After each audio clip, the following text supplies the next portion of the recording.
ሰላም ጤና ይስጥልን የቻናላችን ቤተሰቦች፣ ዛሬ የምንዳስሰው በዓለም ፖለቲካ ውስጥ ትልቅ ድንጋጤ የፈጠረውን የታሪካዊ ወዳጆችን መቃረን ነው።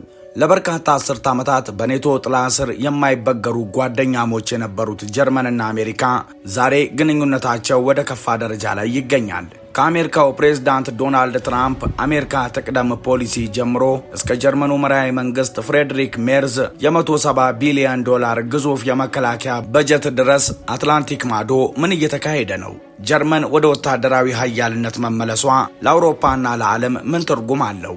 በሁለቱ መሪዎች መካከል የተፈጠረው የግል ጥላቻ እስከ ምን ድረስ ዘልቋል? ዛሬ ዝርዝር መረጃዎችን ይዘንላችሁ ቀርበናል። እስከ ቪዲዮ መጨረሻ አብራችሁን ቆዩ። ለበርካታ አስርተ ዓመታት በጠንካራ ወዳጅነትና በኔቶ ጥላ ስር ተሳስረው የቆዩት ጀርመንና አሜሪካ በአሁኑ ወቅት ታሪካዊ በሚባል ደረጃ ወደ ከፋ ግንኙነት ምዕራፍ ተሸጋግረዋል። የግንኙነት መሻከሩ በድንገት የተከሰተ ሳይሆን በተከታታይ በተከሰቱ የፖለቲካ ፍላጎቶች ግጭትና በዓለም አቀፍ ክስተቶች ሳቢያ የተፈጠረ ነው።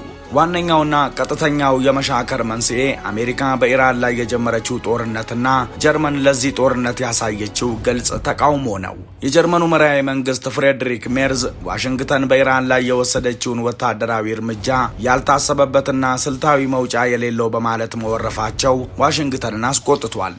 ይህ የመራሄ መንግስቱ ትችት በፕሬዝዳንት ትራምፕ ዘንድ እንደ ክህደት የተቆጠረ ሲሆን በሁለቱ መሪዎች መካከል የግል ጥላቻ እንዲፈጠርም ምክንያት ሆኗል።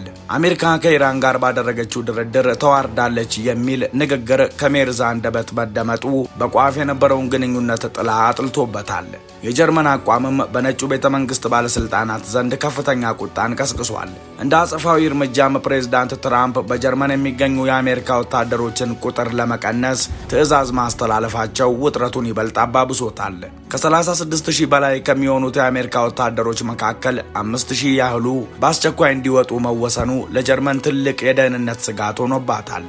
ይህ እርምጃ ጀርመን በአሜሪካ ላይ የነበራትን የደህንነት እምነት እንድትጠራጠርና የራሷን መከላከያ እንድታጠናክር አስገድዷታል። በርሊንም ከሂትለር በኋላ ሌላ የሚያምሳት መሪ አግኝታለች። የጀርመኑ መራሄ መንግስት ፍሬድሪክ ሜርዝ በቅርቡ ይፋ ያደረጉት $170 ቢሊዮን የመከላከያ በጀት የመታመሱ ጅማሮ ነው። የሰውየው አካሄድ በአውሮፓ ዋና ከተሞች ከፍተኛ መነቃቃትንና ጥርጣሬን ፈጥሯል። አውሮፓ ከሁለተኛው የዓለም ጦርነት በኋላ አይታው የማታውቀው ታሪካዊ የታክቲክ ለውጥ ላይ ትገኛለች። በጀቱ ጀርመንን በአውሮፓ ትልቁን ወታደራዊ ኃይል ባለቤት ሊያደርጋት እንደሚችልም ተጠብቋል። ለበርካታ አስርተ ዓመታት በኢኮኖሚ ጥንካሬዋ ብቻ ትታወቅ የነበረችው ሀገሪቱ አሁን ወደ ወታደራዊ ኃያልነት ለመሸጋገር ወሳኝ እርምጃዎችን መውሰድ ጀምራለች። ሩሲያ አስቀድሞ በንጉሠ ነገሥቱ ዘመን በኋላ ላይም በሶሻሊስት ህልዮተ ዓለም ለጀርመን ትኩሳት እንደሆነችባቸው መዘንጋት የለበትም። ወታደሮችን ከሀገር መውጣት የከለከሉት ሜርዝ መራሄ መንግስቱ ከዚህኛው ውሳኔያቸው በፊት አሜሪካ ደጅ ብዙ ጠንተዋል። ምንም እንኳን የጥናቱ ተቀባይነት እስካሁን ባይታይም በእንቅርት ላይ ጆሮ ደግፍ እንዲሉ አሜሪካ በጀርመን የሚገኙ 5,000 ወታደሮቿን እንደምታስወጣ ከሰሞኑ ማስታወቋ ይታወሳል። ይህም በበርሊንና ዋሽንግተን ግንኙነት መጠልሸት ትልቅ ማሳያ ተደርጎ ሊወሰድ ይችላል። ፕሬዝዳንት ትራምፕ ቅድሚያ ለአሜሪካ በሚለው አቋማቸው ወታደሮቻቸው ለመመለስ ማቀዳቸው ውጥረቱን አባብሶታል። በሌላ በኩል በኢኮኖሚው ዘርፍ ያለው ልዩነት ግንኙነቱን ወደ ከፋ ደረጃ አውርዶታል። አሜሪካ በጀርመን ምርቶች ላይ የጣለችው ታሪፍ ለዚህ ዋቢ ነው። በተለይም በጀርመን መኪናዎች ላይ የሚጣለው ታሪፍ ከ15 በመቶ ወደ 25 በመቶ ከፍ እንዲል መታሰቡ ለጀርመን የኢኮኖሚ መሰረት የሆነውን የሞተር ኢንዱስትሪን ክፉኛ የሚጎዳ ነው።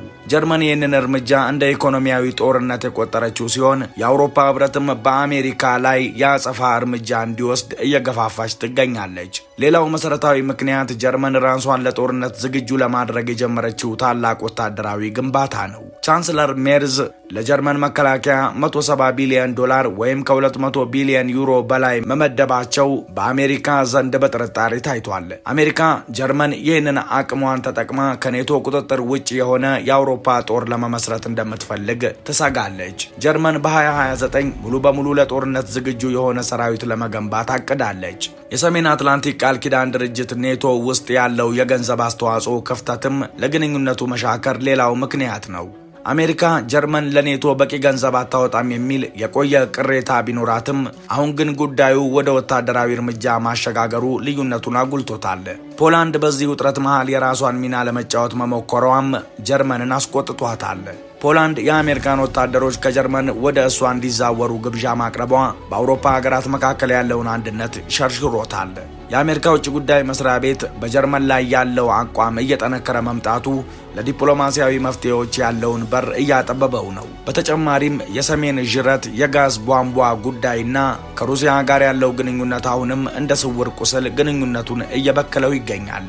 አሜሪካ ጀርመን ከሩሲያ ጋር ያላትን የኢነርጂ ትብብር እንድታቆም የምታደርገው ጫና በጀርመን በኩል እንደ ሉዓላዊነት መደፈር ይታያል። በቴክኖሎጂ ዘርፍ በተለይም በዲጂታል ግብርናና በታላላቅ የአሜሪካ የቴክኖሎጂ ኩባንያዎች ቁጥጥር ላይ ያለው ልዩነት ሌላው የውጥረት ግንባር ነው።